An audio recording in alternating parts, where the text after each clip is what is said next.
Hey there, I'm Tony DeCopo. This is The Uplift. We got a great show for you, a great cast of characters as well, among them these. An 84-year-old man tired of his mundane routine after retirement finds a new hobby and a new talent, too. Also, a man named Angel who lives up to his name by helping people with disabilities get the wheelchairs they need with a personal touch. And a group in Southern California helping wildfire victims feel normal again, all with the help of a spreadsheet.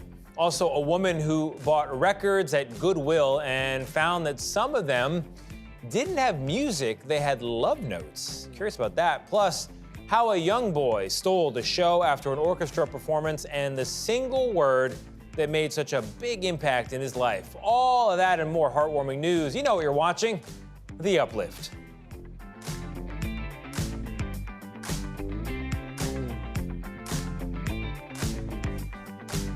Welcome to The Uplift, the show that lifts you up for at least the next 30 minutes. You, I like to say me as well. We're going to begin with a story about how it is never too late to pick up a hobby and a new talent also. Here's Nicole Nielsen from CBS News, Texas. Okay, so shuffle, ball change, shuffle, ball change, ball change. Life after retirement can get mundane, but for Gene Edwards, his days are anything but boring. I wanted to have something that was fun. 2 years ago, Gene started searching for a way to stay active. Woo! That was real good. And when I was looking around, I said, well, I've never seen a tap dancer with a frown on their face. They look like they're having a lot of fun. When he couldn't find a group tap class for older adults in Dallas, Gene didn't give up. He asked for private lessons instead. 5, 6. He knew nothing except for what he loved to watch on television, which is all the beautiful old black and white musicals. Now, at almost 84 years old, he taps away every Wednesday.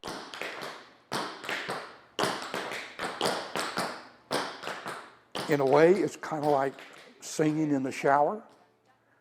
You know, you don't have it all. You do it just because you enjoy doing it. Last year, Gene took his passion to the next level, competing in Frisco's Got Talent with his teacher Stephanie right by his side. It's something that is extremely inspiring to just keep going. You don't have to just sit at home and watch TV. But through it all, Gene's goal has always remained the same, to be his best self and continue finding new ways to bring joy and passion to his everyday routine.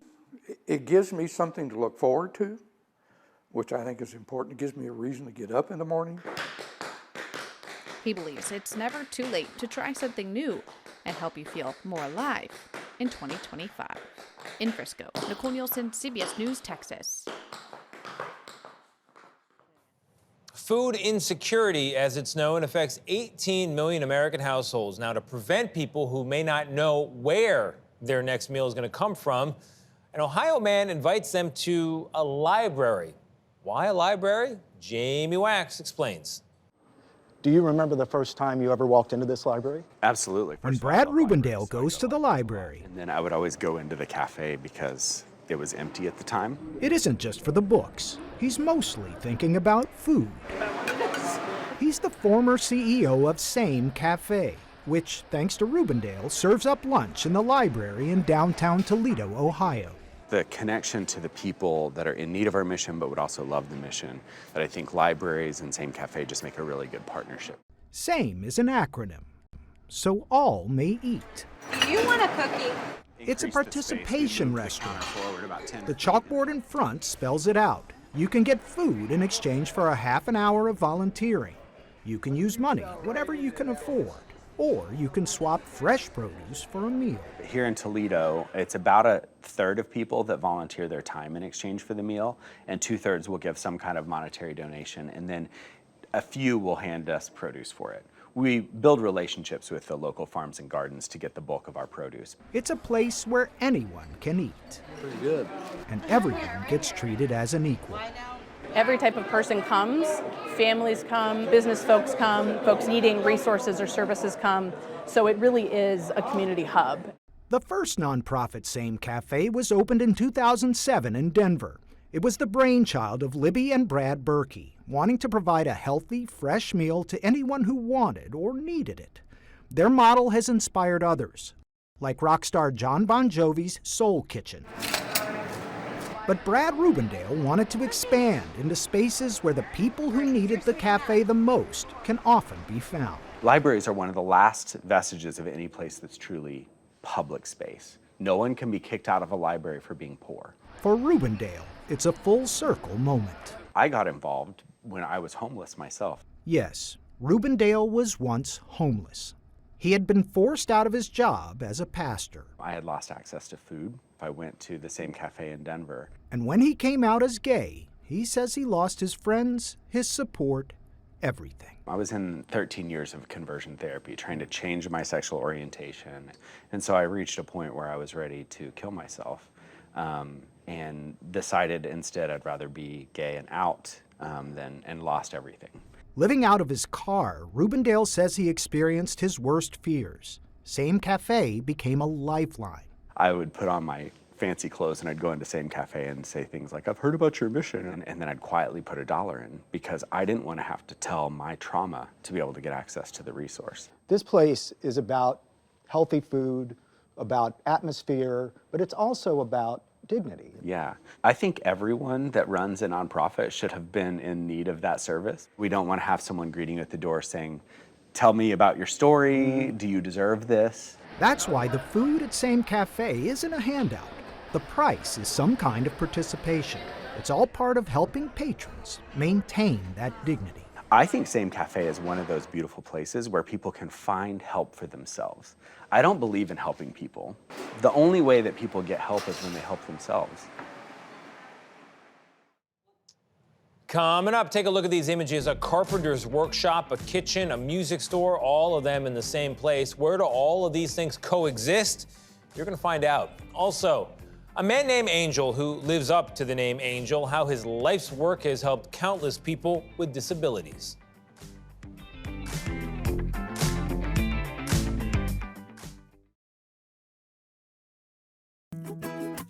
Imagine a place where you can take a music lesson, a cooking class, and work on your carpentry, and it's all in the same building. Meg Oliver shows us the innovative place where you can find all these things and more. Take a guess where this is. Shop class? Guess again. Love risotto. The kitchen in a fancy 5-star restaurant. Man, you sticking now. Not quite. If you're in Columbia, South Carolina, you're in the Richland Public Library, a national leader in reimagining libraries' place in our communities, where card catalogs now hold gardening seeds. So what's in here? This is our library of things. And you can check out just about anything. So what do you have? We've got a little bit of everything. We got a ukulele for the music lover, games and toys like a kite. Executive Director Melanie Huggins has pioneered this extraordinary evolution. We have always been in the business of making people's lives better. I think that is the history of public libraries across the globe. That history dates back to 1895 and the founding of Columbia's first library branch. But an economic ebb and flow combined with advancements in technology led Huggins and her team to write a new chapter for a community in need. We think of our spaces as places to learn, to share, to create, and we create quiet spaces and let the rest of the library just be vibrant and active. Declaración Federal. Here, job seekers can lean on career counselors, social workers help the homeless, and people suffering from food insecurity. Education is also a top priority. I didn't know our libraries contribute to us getting our education. I just thought you come in here and get a book. Now people like Latita Miller can take free online classes and earn a high school diploma. The 40-year-old single mom of 4 dropped out of high school after having her first baby at 14. How rough was that? It was very, very difficult because I had to grow up early, had to learn more responsibility at that age. After years of struggling and working multiple jobs, she went back to high school through the library's program in 2022. I wouldn't have never known about it if I had not came through here and found out about my high school diploma. Developing innovative ways to stay relevant is now a national trend for American libraries. In Salt Lake City, the library has a sound booth where people can record their own albums. In Chicago, vending machines are stocked with free supplies from hygiene kits to Narcan. There's nobody else doing this work. Groundbreaking work, improving lives like Latita's. This spring, she proudly accepted her high school diploma. You can accomplish so many things here. And so will many others, thanks to rethinking a cultural institution to better seed their futures by giving them all the tools they need. Squeeze it, squeeze it. For Eye on America, I'm Meg Oliver in Columbia, South Carolina. We now introduce you to a man aptly named Angel. He has dedicated the last 40 years to helping people with disabilities get the wheelchairs they need with a personal touch. Here's Christian Benavidez. Forward a little bit. For many in the disabled community, Angel Pardo is a man who lives up to his name. We've been doing custom wheelchairs for the last 40 years. It's all I've done most of my adult life. It empowers us to be more independent. Last month, Florida resident Gabriel Vergara, who has muscular dystrophy, received one of his wheelchairs. Pardo and his team build the custom chairs, from monster trucks to superhero themes, with a typical cost of about $40,000, out of reach for most people with disabilities. It changes their life completely. The people that receive these chairs would otherwise not be getting one. Vergara's customized wheelchair came at no cost, thanks to a partnership between Pardo's DMR Wheelchairs and the Daryl Gwynn chapter of the Bonnie Conti Fund to Cure Paralysis. By giving this wheelchair, he was able to, to have this smile on his face, and then now he's hoping to be able to get back into the workforce and continue his rehabilitation. That's priceless. Vergara says as his disease progresses, he's grateful for his new wheelchair, something he could never afford on his own. To have a more sense of living, to improve the quality of our life, and to be a more productive member in society. He's a very deserving person. It was very rewarding to see him get this chair that makes such a difference in his life. Pardo also gives a year of fittings and maintenance free to all recipients. Christian Benavides, CBS News, Miami. Coming up, how a Google spreadsheet is helping victims of the California wildfires, and see the powerful messages a woman found on the records she bought from Goodwill. I unfortunately lost my grandparents at a young age, and so hearing this, I know if I was his family, I would give a lot to hear my grandparents talk about each other. Closure, kind of get closure for the family and for me a little bit, because it's such a valuable piece of history for them, this family history. And this is 1954, this is pre-voicemail, pre-social media, this is how they would communicate.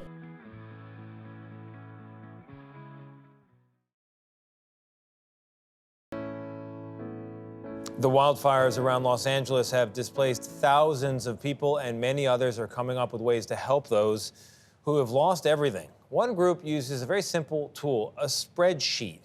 David Schumann has that story. This is the one thing Jerry Garcia grabbed from his house before his family evacuated, Spider-Man. He's a superhero. How long have you had him? A lot. You love him? His mom, Yvonne, didn't even know he took it. He's been sleeping with it every night. I mean, it's his coping mechanism, that keeps him, calm and, a reminder of home. And he really does love it. The Garcias lost their Altadena home where Yvonne had lived her whole life. It's devastating just thinking of all the memories that you built there, all the memories you made, all of your children's first. The family saved some essentials, but Ava, who's 13, lost a Mr. Guacamole avocado squishy she cherished. Then Yvonne came across this Google Doc, a live, constantly updated place to connect families who lost stuffed animals with volunteers wanting to replace them. I thought, what are the odds that I could fill this out and someone could think about my child and what they left behind? Putting myself in the place of the parents out in LA about getting out as quickly as possible. What are we grabbing? Ashley Rechtenwald, an influencer in New Jersey, created the Google Doc that's now taking off. Any parent knows our houses are inundated with stuffed animals, and they're sentimental and they mean a lot to our kids for so many reasons. A stuffed animal company in Florida, Budsies, saw the doc and is now volunteering to custom replace any stuffies left behind in the fires. That sense of normalcy, just to be able to hug something that is a sense of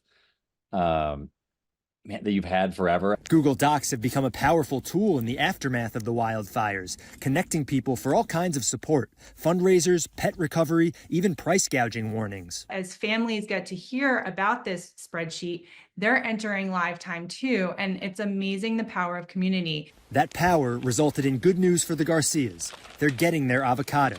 A squishy from a stranger is in the mail at this very moment. You don't know where they are, and they're just reaching out to you, and that's really incredible. You know, the sense of community that we have. And in that moment when I receive it, I know that it's going to be a lot. A lot for Yvonne, and for Ava and Jerry, the perfect amount. David Schumann, KCAL News. Now to a woman who went shopping at Goodwill, bought a record, and found a surprise, and a powerful surprise at that, recordings not only of music, but of love on those records. Here's Tony Peterson from CBS News, Minnesota. I love Goodwill. I love that you find treasures. And so going to Goodwill is how I kind of, instead of buying new, I try to find things thrifted and give a new purpose to them. I bought all these records, and once again, I was looking for jazz records, and I found them, and I picked it up, and I pulled it out, and these two little records came out with them. I thought, oh my gosh, score, 3 records for 1, rock on. Then I realized the handwriting, and it says like, on there, it's like a voice, from 1954, they would record their own messages, and I thought, what is this? So I put it on, and I realized it's, I believe, a husband and wife. The husband, it says on the little envelope, he was in Air Force. And the husband is saying that he loves and he misses her, and he thinks about her often. You, my darling, I say we can be together. The wife, I believe, is saying that she works at the New Brighton Armory. I got 3 letters from you the other day. I could not find any contact information. I tried looking them up on Facebook. I just haven't been able to find anybody to contact, because I don't know if their family's still in Minnesota, if they're out in California. So I'm hoping this news story will reach the right people. I unfortunately lost my grandparents at a young age. And so hearing this, I know if I was his family, I would give a lot to hear my grandparents talk about each other. Closure, kind of get closure for the family and for me a little bit, because it's such a valuable piece of history for them, this family history. And this is 1954, this is pre-voicemail, pre-social media, this is how they would communicate. I think it was a they might have cleared out a house, and it really was stuffed in that record. So I think they just didn't know, and it got put in the pile by mistakes. Writing letters is amazing, and when you're overseas, you just want to hear your loved ones' voices. I think that's the greatest gift, especially when you're training or when you're missing them. It's just hearing their voice is totally different. So I think, unfortunately, death comes for us all, and I think that having memories like this left behind is a great way to still have an impact on those future generations. Girl can do it anymore now. Coming up, we take you to a concert hall in Boston, usually filled with symphonic sounds. On one particular night, though, a single sound from a little boy stole the show. Did you hear that? Someone yelled, "Wow," and it resonated, not just in this hall, but throughout the classical music community. It was just such a departure from typical audience protocol, which is why the president of the Handel and Haydn Society was absolutely thrilled.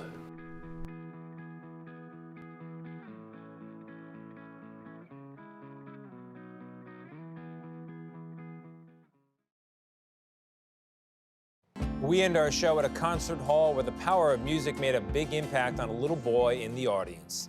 Here's Steve Hartman. It was the wow that wowed the world.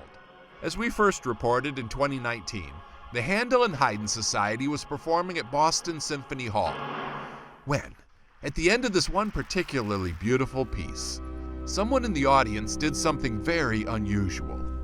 Listen. Did you hear that? Someone yelled, "Wow," and it resonated, not just in this hall, but throughout the classical music community. It was just such a departure from typical audience protocol, which is why the president of the Handel and Haydn Society was absolutely thrilled. I was like, that's fantastic. This is David Sneed. And also there's a sense of wonder in that wow. I mean, you could really hear on the tape, he was like, this was amazing. David was so smitten by the outburst, as was the audience, that he decided to try to find the voice responsible. This reminds me a little bit of Cinderella. You're trying to find somebody who was at the ball, but you had no way of finding them. So they didn't have email back then, huh? You wrote to everybody in the audience. Wrote to everybody in the audience. Yeah. And eventually, that email found its way to concert goer Stephen Matten. We did dash out like we were turning into pumpkins, so. Yeah. Stephen was there with his grandson Ronan, who was 9 at the time. Ronan is the one who shouted "wow," which surprised Stephen more than anyone. Because he just doesn't do that. You know, usually he's in a world by himself. Ronan, what do you see? Ronan is autistic and considered nonverbal. But clearly, music may be a wormhole into his heart and mind. Since we first told this story, Ronan's family has built a relationship with the orchestra, attending multiple concerts and private performances. There's also a new children's book out titled The Boy Who Said Wow. It tells the tale of the quiet kid born into a noisy world who doesn't speak much, but when he does, it's a real wow moment. Steve Hartman, on the road in Boston. Steve Hartman, batting cleanup for us. That is our show. I hope it brightened your day. I hope it lifted you up. If for some reason it didn't, press play again. Reruns are still free. I'm going to go find some good news. See you next time.